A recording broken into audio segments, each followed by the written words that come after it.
Fala galera, tudo bem com vocês? Professor Everton Seixas Cardoso, professor de História, para mais um conteúdo dessa era das grandes revoluções. Nas aulas anteriores, nós já falamos sobre as revoluções inglesas, a Revolução Puritana e a Revolução Gloriosa, a revolução no campo do iluminismo das ideias, e hoje nós iremos falar da revolução tecnológica e na forma de produção. Estamos falando da Revolução Industrial.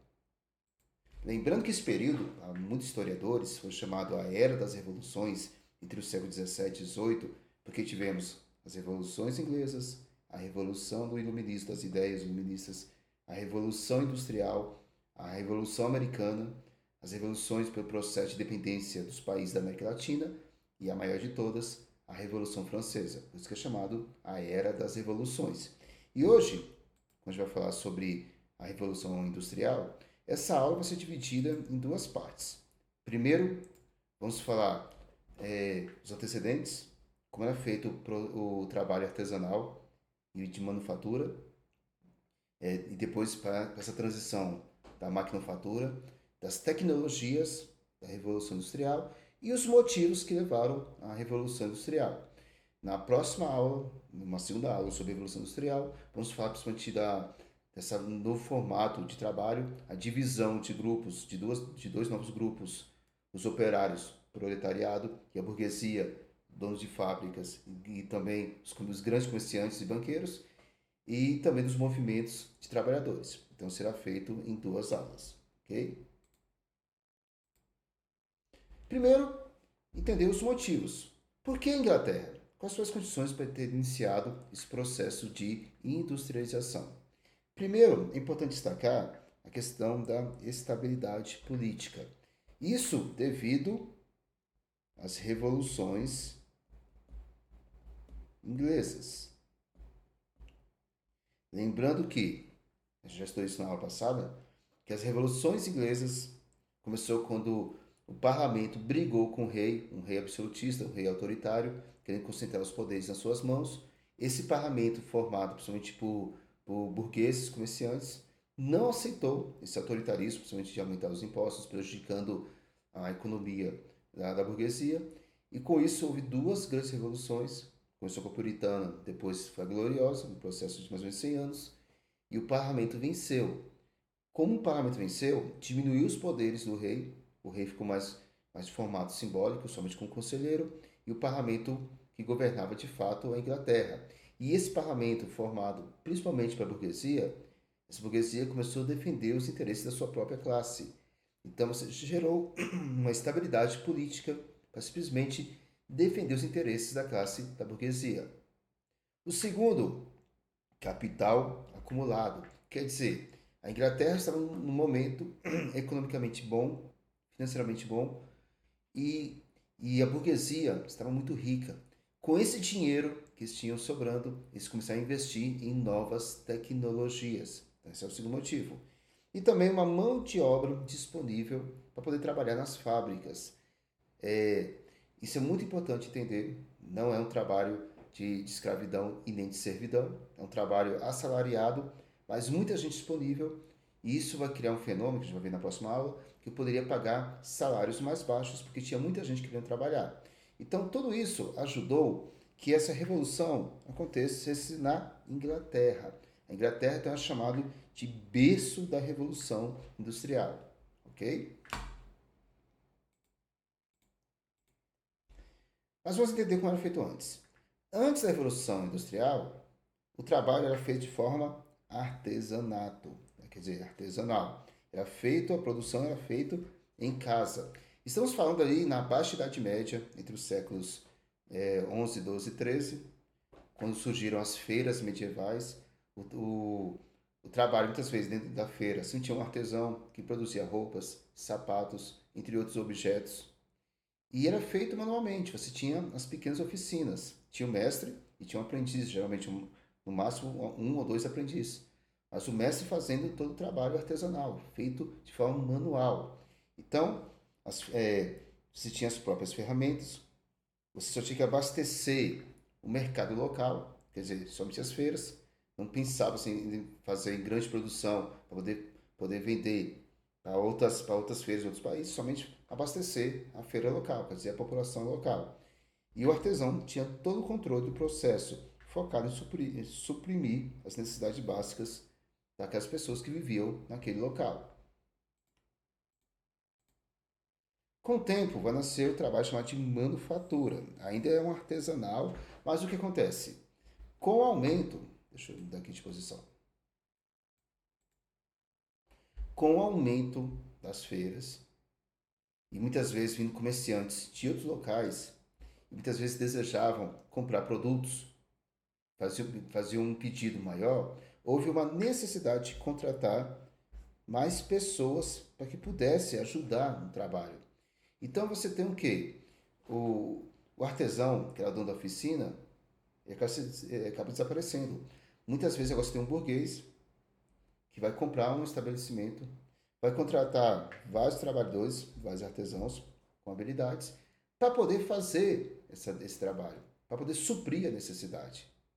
Então, com o aumento da demanda, foi necessário contratar mais pessoas para poder suprir a necessidade, um aumento da escala. E assim, o artesão, que é a figura do artesão central, e perde valor. Para você ter vários artesãos e mais agora uma pessoa para supervisar.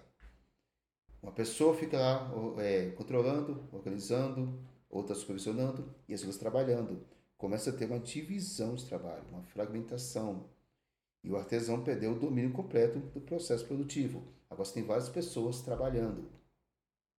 Logo isso vai se transformar numa linha de montagem.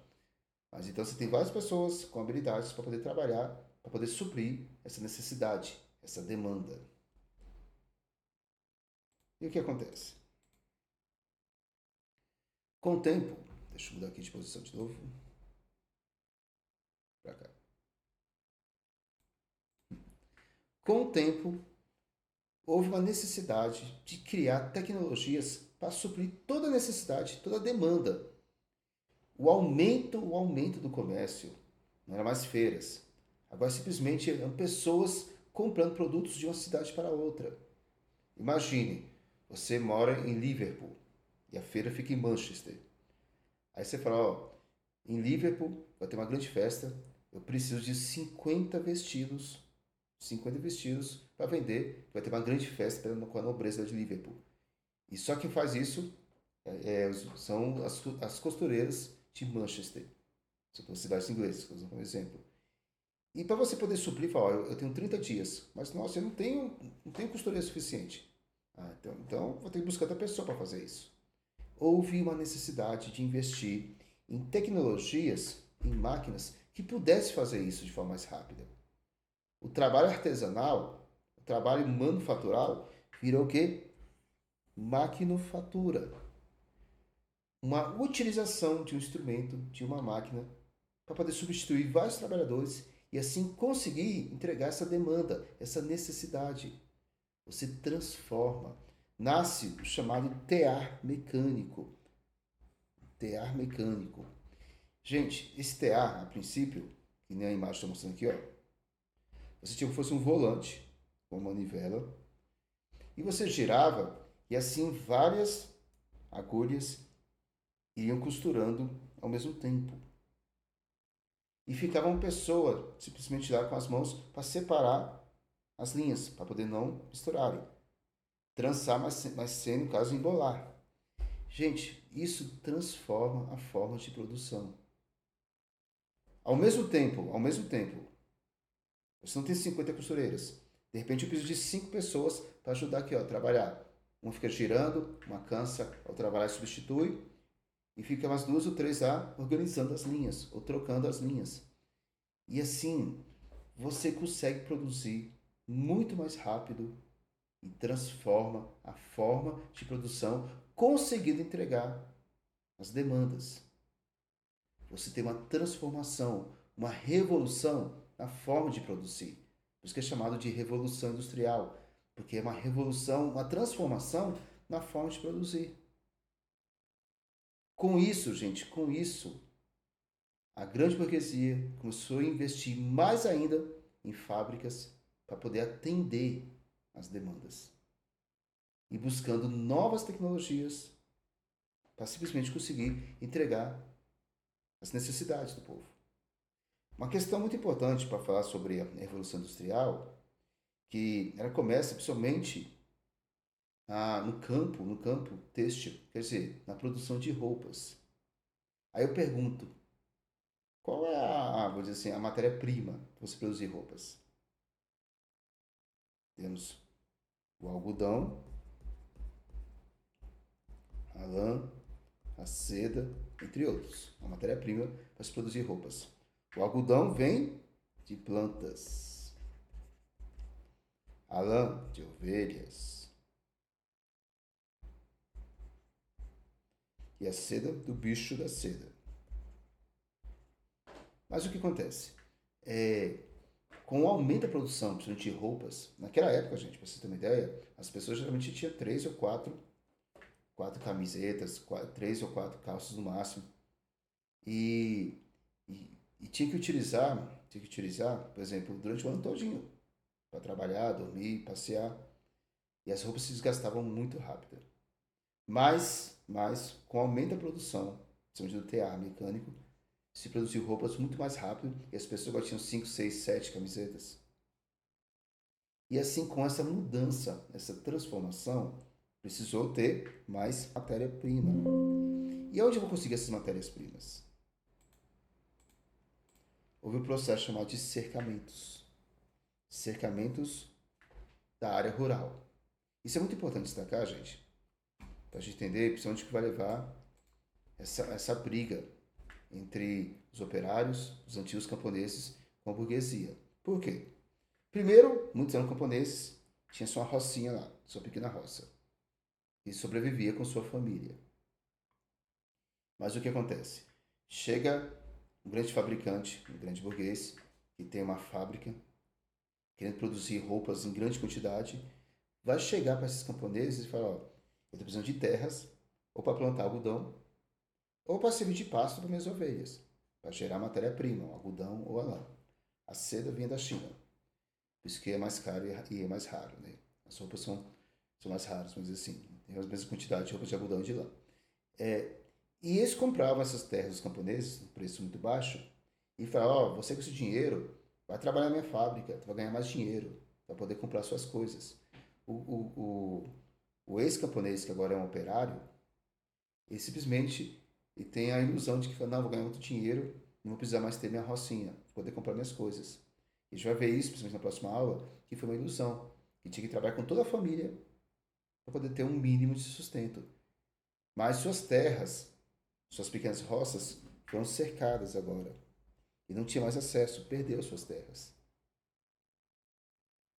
Muitas pequenas roças foram compradas a preços baixíssimos e assim o fabricante teve grandes fazendas para se produzir o algodão e a lã. Foi um movimento chamado de cercamentos. E com isso vai transformar. Então você tem uma redução do espaço do campo para simplesmente atender toda a demanda das fábricas. E as pessoas começam a se deslocar para as cidades. Você tem uma mudança. Antes, o campo tinha mais gente do que as cidades. E agora as cidades começam a ficar mais concentradas, cheias de pessoas. E muitas pessoas agora procuram essas fábricas para poder trabalhar e sobreviver. Você tem um excesso de mão de obra nas cidades. Quanto mais gente procurando emprego, menor o salário. Imagine, você tem muita gente querendo trabalhar, tem gente que se submete a trabalhar com salários baixíssimos, desde que tenha um salário para poder sobreviver. Então, com isso, você tem um excedente de pessoas. Por causa desse fenômeno chamado de cercamento das roças. E muitas pessoas foram obrigadas a migrar para a cidade. Mas o grande símbolo da Revolução Industrial... Opa, estou mexendo no slide.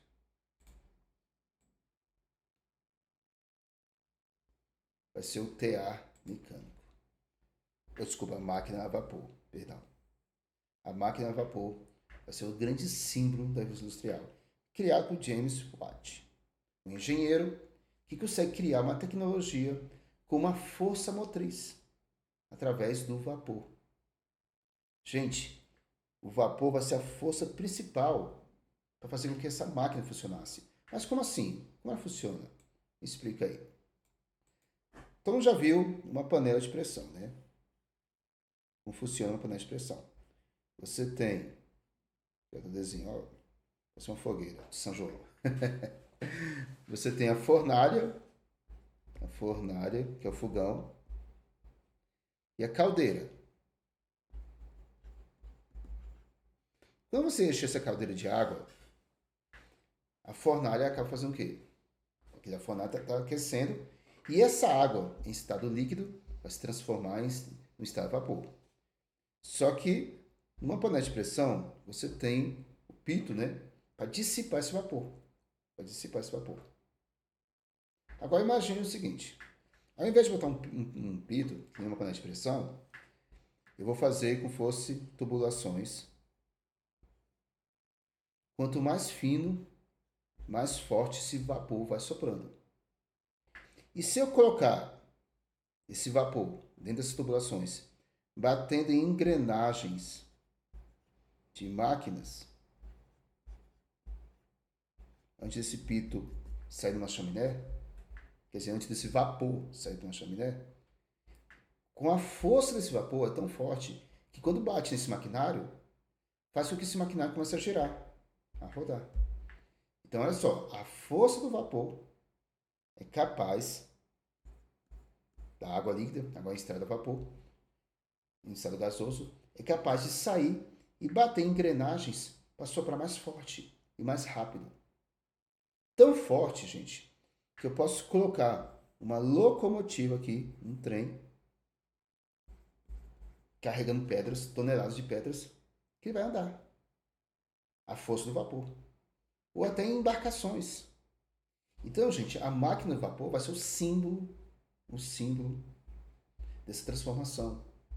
Ela vai acelerar mais ainda o ritmo da produção. E vai trazer novas inovações, vai continuar. Essa máquina a vapor, gente, ela vai transformar. Hoje, para vocês terem uma ideia, antes de falar assim que vai continuar, esse processo, assim, a ideia do processo do vapor é utilizada em automóveis, a combustão até hoje. Ah, então você tem uma caldeira e uma fornalha dentro dos automóveis? Eu abri o capô lá e vou encontrar? Não, não é isso. Mas você tem lá o pistão, e quando você injeta o ar com a gasolina, esse pistão que espreme explode o ar e a gasolina. E esse ar vai sair para onde? Vai sair lá no cano de descarga, né? Mas quando explode, esse pistão que fica subindo e descendo lá, você tem 4, 6 ou até 8 pistões lá subindo e descendo, fazendo que essas engrenagens começam, que essas engrenagens começam a girar. E aí você tem um automóvel, o carro, a moto, o caminhão. Quando a gasolina explode aqui junto com o ar, fazendo com que os pistões comecem de forma muito rápida a girar, fazendo com que as engrenagens ponham o carro, a moto, o caminhão em plena velocidade. O princípio é o mesmo, mas se aperfeiçoou a tecnologia. Então, gente, a máquina a vapor é o grande símbolo dessa evolução. Principalmente agora no transporte e na entrega dessas mercadorias, cruzando oceanos. Os territórios foram cortados agora por ferrovias. Então é a grande transformação da Revolução Industrial. Então você tem aqui as primeiras máquinas a vapor, trens e locomotivas e até os barcos a vapor. O Titanic também é um tipo de máquina a vapor. O Titanic foi uma máquina a vapor também. E o que acontece? Com tudo isso, você tem um novo ambiente nas fábricas agora. Uma nova divisão de trabalho. E a gente vai ver que essa divisão de trabalho vai gerar um excesso de trabalho. A gente vai ver isso na próxima aula. Ambientes insalubres. Pessoas trabalhando em escala 6 por 1. Opa. Então as pessoas vão trabalhar em escala 6 por 1 muitas vezes 12, 14 e até 16 horas por dia, ganhando salários baixíssimos em condições terríveis. Isso vai gerar uma série de movimentos de trabalhador. Mas houve uma divisão do trabalho agora entre o patrão, o dono da fábrica, o burguês, e você tem agora o operário, como assalariado.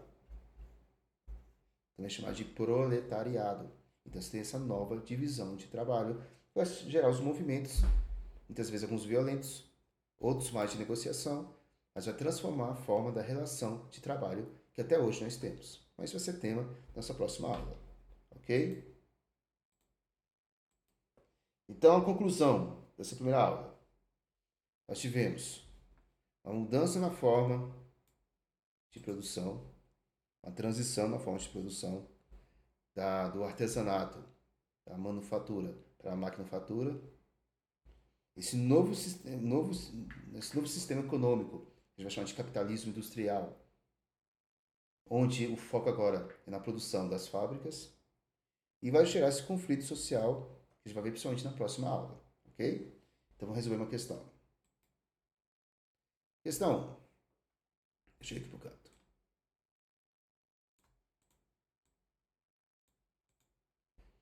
A Revolução Industrial, iniciada na Inglaterra na segunda metade do século XVIII, não foi apenas um evento de inovação tecnológica, mas uma profunda transformação socioeconômica.